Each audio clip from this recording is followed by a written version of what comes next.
How's it going? It's going well. It's going well. How are you doing? Doing pretty good. End of season one. Think of that, eh? Did a year That's of podcasting. crazy. Had you asked me a year ago that we would have kept this up for the year, it was a 50-50 sort of thing. I think once we made it past what was it, the second episode, we had to like record like six times. We had some connection issue, Yeah, and that was a that big was the hiccup. struggle. The first one went so good. The second one was such a struggle. Once we made it to the top of that mountain on the second one, it was just like, we already did all this, so let's just keep going. So there you go. Spoiler alert. We film this or we record it. We don't film it. We record this once and once only, and that's what you get. Pretty much the editing for this is like take out the parts where we call each other bad names and post it. So Well, let's do a quick introduction that we as we're supposed to do. So my name is Kipling, and I am Tapley Tinsmith. I am the tinsmith coppersmith of our brothers in smithing duo. And my nugget, you'll appreciate this, is out of the two of us, I am the only one who has hit the other person in the face. this is 100% true. Kipling has full on punched me in the face. I have. Now, we won't get into the whole story. You were sneaking up behind me trying to scare me, and you were successful. And I responded by turning around and smacking you in the face. Which funny enough, I went to the dentist today and my face hurt and I was kind of like, it's kind of like I got punched in the face. One of the only times I've been full on clocked in the face. So my name is Andrew, and I'm Deer Run Forge and the blacksmith of the duos of Brothers in Smithing. My what was my nugget going to be? Oh yeah, my nugget was going to be I I've been love punched in the face. I've been punched in the face. I love restoring old tools, even if I have no use for them. Like I will like there'll be a chisel or something that I'm like, this is a really cool chisel, and I will strip the rust off of it and file it and get it. And I've never used it; just sits there. It's just like, oh look, it's an old Looks pretty, wrench but or an yeah, old. we've heard about your love of putting tools in vinegar and other solutions already. So, Yeah, makes sense. yep, it makes sense. It plays. I was gonna give us a little bit more of like I think we did it maybe on the first or second episode, but just as a little aside to where this all comes from.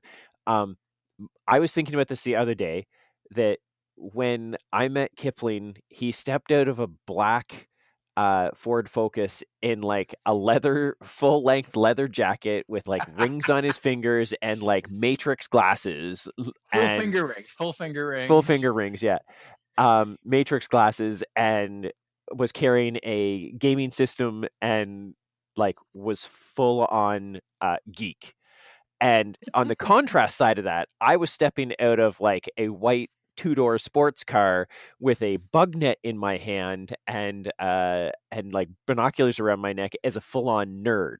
So it was like geek and a nerd uh put in and we had to live in the staff houses together in the middle of nowhere, and uh we didn't. Again, it was kind of just trying to feel each other out for the first little bit, and then we got sent. We had to do trail walks because we're park rangers, so it was testing the trails. And I don't know how you remember this, Kipling, but we were walking, and it was like, I don't know, an 8 kilometer trail or something like that, and like we stopped for a snack or something like that beside a river, and one of us would throw a pine cone in, and then the other one try to throw it in front of that pine cone, and then it was like, okay, hang on, 1 2 3, we both throw a pine cone. And from that moment, every stream we went to, every stream we came to, it was like, now we're walking, and okay, we're going to do sticks this time. And it was just like this, we didn't have to talk about it, we didn't have to like, okay, we're going to have a boat race, right? No, it was 100% like, okay, leaves and one stick, and you can modify it until we walk there. So we're both like, get our pocket knives out and carving it, and it was just became a thing. And then we got back to the staff house and we competed on the next thing and the next thing and the next thing, and that was over 20 years ago. It has So been 20 years of silly competitions that have meant nothing. yeah, And we're fairly evenly matched throughout most of the things that we've done. And there have been a few drinks along the way, and sometimes one of us starts better than the other one, and then some drinks are had, and then we catch up, and the other one gets eat out. It's been a great friendly competition back and forth, and that's what this the Brothers in Smithing really came about, is just competing and carrying that sort of friendly competition and pushing each other to be a better smith, a better tinsmith, a better blacksmith, and a better stick boat racer down a river. And we still do it. There is a future competition. Build a metal boat for a river. Oh, dang. I can't believe we haven't thought of that yet. That's a good one. We'll have to pick the river. We'll have to, All right. I actually wrote that one down. That's good. Well, that's challenging too. That'd be a good one. You did mention we've had a few drinks along the way. So just out of curiosity, what are you drinking tonight? I got some Canadian Stock and Barrel whiskey. Delicious. Oh, nice. Yeah, I myself, I've got Great Lake Brewery Canuck Pale Ale with a lumberjack floating down a river. I thought that was kind of apropos too. Very nice. Very nice. So we were going to record this as a season recap, and since we've done a year of this podcasting and everything, we were going to do this in the next episode in season 2, episode 1, but we decided that it would be kind of its own little thing. So kind of curious as to how you think the whole season went, and from when we started in March of last year with our bookmarks to this March, how it all went for you, and doing the podcast as well as the competitions, and what your thoughts on that are. It's been a good year. As I said, I was kind of 50-50. We would keep competing, but we'd keep the podcast going. I wasn't sure that was going to happen. And it's been an interesting year doing it. I think the podcasting has not added pressure, but now all of a sudden, we not only have to put it on Instagram, but we want to get the podcast out. So now we've got to get it done a little bit earlier, so we have time to record and talk about it and get it posted. So it's added an interesting dynamic to the year, I think. And I think, what to me is really interesting, talking about how we're fairly evenly matched at all of our silly competitions. Out of the 12 that we did this year, you've taken 6 and I've taken 6. So we are neck and neck in this year. And then, of course, if you expand it all the way out to all of the competitions we've done, currently you are ahead by 1. And then we've tied 4 times. So 21 wins for you, 20 for me, 4 official ties. So, which is crazy. So looking forward to continuing to podcast. Is this like a? I'm enjoying it now. It now makes me laugh again. If you listen to this, thank you, and we love that. I don't think there's a lot of people out there. Really, we're saying thank you to my mom and your mom, and a few close friends who follow us, and of course our close friends from Ukraine and Norway. And Norway, yeah. Here's to Ukraine and Norway. All right, so instead of just going step by step all the way through them, because people, if you have listened to them, you know some of them. What was your favorite competition? My favorite competition. I have a couple that stand out for me. No. I just I know. Just give me a sec. Let me cook. The one that really does stand out for me though is the Wild City one, the art piece. It was challenging for conceptually and to try to make it work. I really, really, really enjoyed that one in the process of it, and it was the concept that was challenging for it. The chess set was physically challenging for me to complete that. Okay, so it's you're getting wishy-washy on me. It was a simple. What was your favorite? My favorite challenge? was the Wild okay, there we January's go. Wild City. Yeah. None of this wishy-washy stuff. What about I'm not yourself? surprised at your answer. because you waxed poetically about the Wild City art piece and your conceptual, you know, yeah, your dreams to be an artiste Our opposed to a dreams to be an craftsman. But it was good. Like I agree. Like it was nice to not have a function to it, so you were relying completely on the art. And I really enjoyed it, much like yourself. Maybe not quite as much as yourself. I didn't wax poetically for, you know, weeks on end about this. But and you won that one. It was that one was actually pretty close.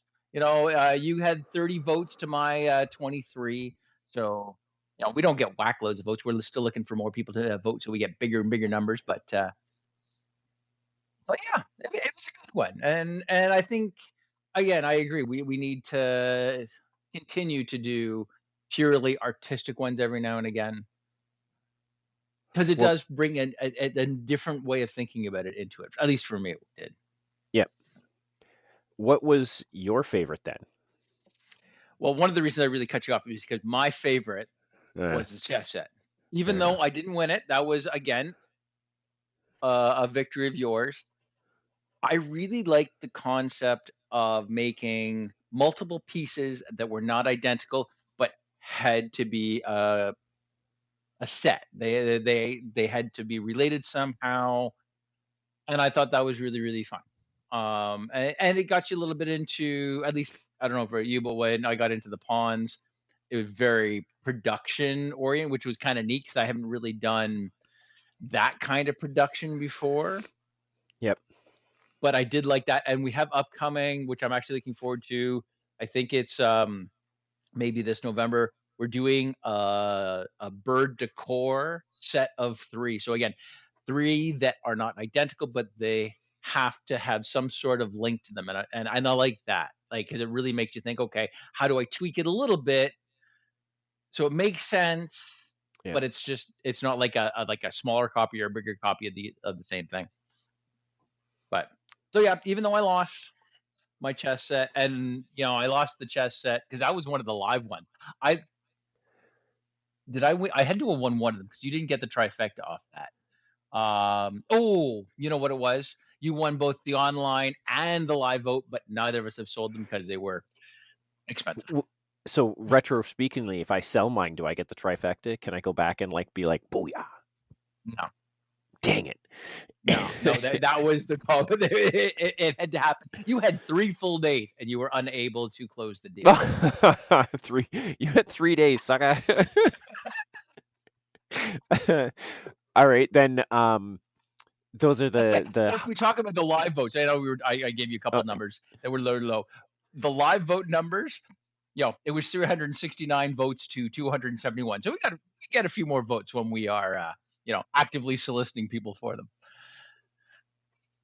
so if that's the highs, the ones we really enjoyed, was there one of these that stood out for you as like, I don't like that one? I don't think there was any that I really didn't like. At least when I got to the end, I was happy, I think, with most stuff. The Songbird bookend is probably the one I struggled with the most. And I think because I was thinking about this because we were planning on doing this podcast and like, what is the one that,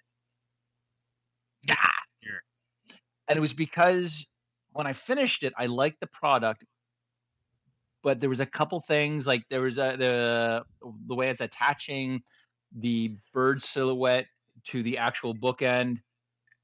It attaches nicely as a one. I didn't have time, or to be honest, the inclination to redo it. And I think if had I started again from scratch, I could have attached it better and it would have made a better piece. Fair enough. So that, I think, was my big thing with that one. I didn't like the mechanical aspect of it. That being said, when it was sitting on a shelf, it still looked pretty cool. Cool. So, and again, yet another one that I lost. We're talking about all the ones that I lost. So yeah, again, that one there. Let's see here. You got 29 votes, and I got 22 votes. Mm, So again, I get not a runaway. There wasn't too many runaways this year. But no. and for you, what is Well, your? I think I not a can guess which surprise. one You is can your for totally you. guess it. Yeah, I think yeah, it was the sleigh for you. Oh, that one, I wish we could just like scratch over it. Yeah, 100% the sleigh. And I think that my thing with it is I see so many of metal sleighs like in stores and stuff that I was just so uninspired to try to make something that ultimately, even for a product or for myself, like try to make it either unique amongst those or make it like as a product, as a sellable thing. It was just going to be like I can't do it. I can't like it's in the dollar store they're like 250 and you're like there's just no way mine can be that much cooler to be a 40-50 dollar sleigh sort of thing. Somehow you managed to make yours pretty kicking with that tufted pillow, but I never found the thing to make mine the thing. So I agree. I think you struggled with the concept in that one. It wasn't the execution. Like your execution was fine, it but was the fine. concept, Yeah, yeah, it was fine. But again, like the execution was based on a lack of you know an exciting concept. yeah. You know what you should have done? You should have gone like big and made one that was Eh, 4 feet. But I know we had this. The stipulation was it was a candy dish, and that's a lot of candy if it's like a 4 foot sleigh. 4 foot sleigh, but I make those candies out of pool noodles and I put it Oh, in well, my there you front go. lawn. Yeah, yeah. Or get like the really big, chocolate Easter bunnies that you get this time of year and Hmm. stack Hmm. them in there. Yeah. There you go. Yep. As an additional question to this, so because a lot of these things, if you follow or if you listen to the other podcasts, a lot of these things become products for us in our craft markets and stuff. And again, we're just like small scale local artists sort of thing in our craft markets. But there's some things like the bookmarks for you that have become a like a thing that you're just going to be making and have a staple and come up with different ideas for those bookmarks and stuff. And I guess that was the very first one we had. Is there another one in there along with your bookmarks that you think are going to become a sellable product or a commonplace thing? Well, one thing I found interesting is because I was looking at it, and honestly, so the miniature shop, which was what the one first, second, third, fourth, fifth, sixth, seventh, eighth November. one we did. Yeah, Out of eight, those are the only ones we could have sold because we haven't been to a market since we had finished that, right? correct. Yeah. So out of those eight, I've sold one, two, three, four, five, six of them. So I've been actually really happy about what we did. I didn't sell the house plant. It was on the table. It just didn't sold. It didn't sold. Good grammar on mine. Good thing my father is or was an English teacher. I'm sure he gonna be very upset with me over that one. So it didn't sell, and I think now like I'm happy with it in our house, and I'm enjoying it as a piece. So I'm not sure it'll come to another market. The chess set is the other one that will still show up at markets. I don't know if it'll ever sell. One thing I like about it, I would never make anymore, was it's a showstopper piece. Like Hmm. people stop and like go, wow, that's cool. They don't want to buy it. A few people have asked about it, and when we quote a price of $400, 350, $400, they don't usually blink at it, which I'm like, okay, but they don't buy it either. Yeah. But no, to actually answer this is my very roundabout way of getting back to your question. The other one that I have made a few of and that I do sell a little bit are the fairy doors, Oh, right. Yeah. and they have done okay. Every time I make a new one, they're getting tweaked a little bit and whatnot. But I do like making those ones. I think that's really it from the set. Like I'm not gonna make another chess set, and I'm not gonna make another trivet. The shop, that one I keep coming back to. It's the little miniature houses. They're more work than I always think they're going to be going into it to get the details into them. if I got better at them and faster. Hmm. You? Actually, that's one thing I was looking at that I don't really have any that like gnomes became. We made the little garden gnomes or the flower pot gnomes, and that became like that's just a thing that I constantly make now. Um, and the chess set was really based off of those, which was great. But out of all the other ones, I don't have one that I mean, I tried to make more than one of the house plants, and I've sold those, but again, I don't think it's something I'm going to make more of. Um, the bookend I still have, the village I still have. So there's not any that of this I've come up with a new product that I'm going to want to make or a new thing that I'm going to make kind of constantly. Which I don't know whether that's a disappointment for me or it's just a thing. So that's just I guess I tried with the houseplants and the trivets to make something, but the trivets really haven't really done very well for me. So I did make 3 of them, and I think I still have 2 of them. So Yeah, that's fair. Like, again, this is a small section. We've been doing this for 4 years now. yep. 4 years. Wow, that's crazy. And really, if you parse it all out, I don't think either one of us, maybe 4 or 5 of them have become regular pieces. Yep. Yep. But at the same token, like, what I like is having them all. They do tend to go out to the markets. It makes a very interesting looking table. There's lots of different things going on, Oh, for sure. For right? sure. Like Because we have a it's couple never things that just are yeah. there's lots of pieces of this. Like you make a lot of hooks, and you've got your style of trees, and I've got my style of trees, and I've got the ornaments. But then there's all sorts of unique things mixed in that I think draws people's eyes.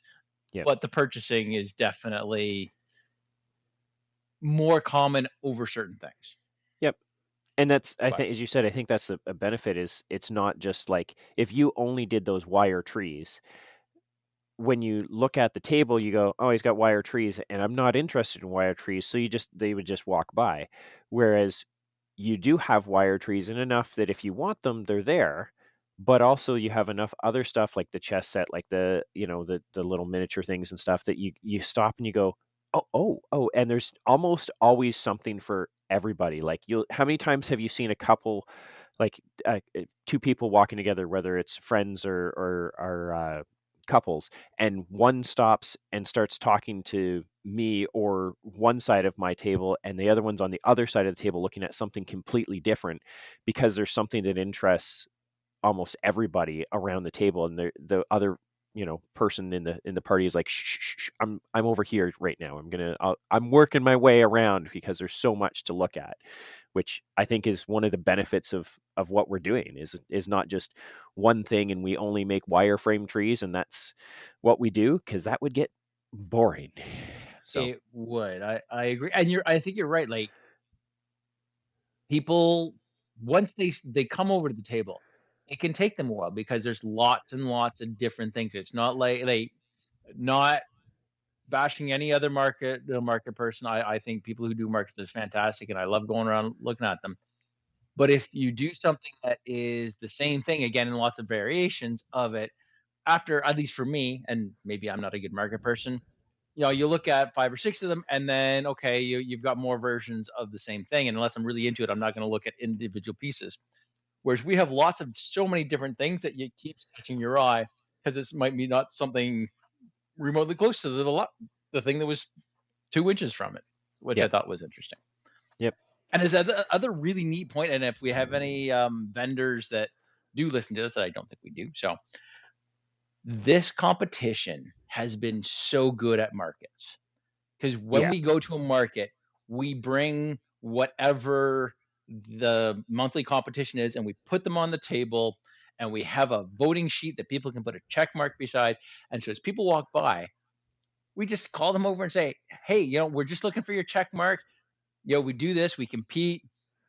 There's one, there's the other. Put a check mark under the column that you like. We're not asking you to buy anything. And it brings people in and they have a good chuckle. And then they are looking at the table. Yeah. And it's really funny to watch people. Yeah. because they'll start halfway across the aisle and they'll go, "Oh no, no, it's okay," and you're like, "Just looking for a check mark, yo," and they're like, "Oh, those Oh, it's things? just a check mark. Hang on, this one," and then now you have them, and again, it's not that I think that we sell more things because of it, but I do think that we engage with more people Oh, and we talk with a stand lot out more amongst people. all the people in the markets because of that. So And one of my favorite things is, especially when you have a couple, they almost get into fights sometimes over, yeah, well, no, this one's the better one. Then this is like, it's okay. You can each put your check mark on either side, you know? yep, yep. But so it's quite funny. I enjoy that. Speaking of check marks and that, because you were inquiring beforehand, I am generally the stat guy out of the two of us. I Generally, keep you are 100% the stat guy. You love looking at what percentage of people that view it get the votes and how many percentages. Oh, it's fun to watch your statty stat go.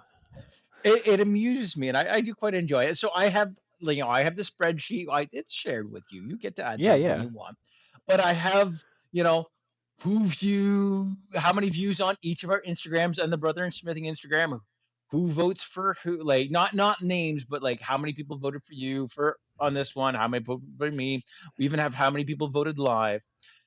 But you were curious, since we said that you won 6 out of this year and I won 6 out of this year. You were curious how the votes tallied overall. So if we add up every single vote online that you got for all 12 of them and every single vote that I got for those 12, how would they equal out? And you asked me to do that, so I did, but you didn't want the answer. So, what's your prediction? Hmm. My prediction is that it's not as so typically because we haven't had any runaways this year, like in this season. Really, there's been a No, couple we've had that a couple bigger. Do you want some of the bigger ones to help you make your assessment or no, no? no, no, no. Oh, okay. I'm gonna uh I'm thinking that you have about 26 more votes in total than I have. You think I have outcompeted you in total? Really? Yeah.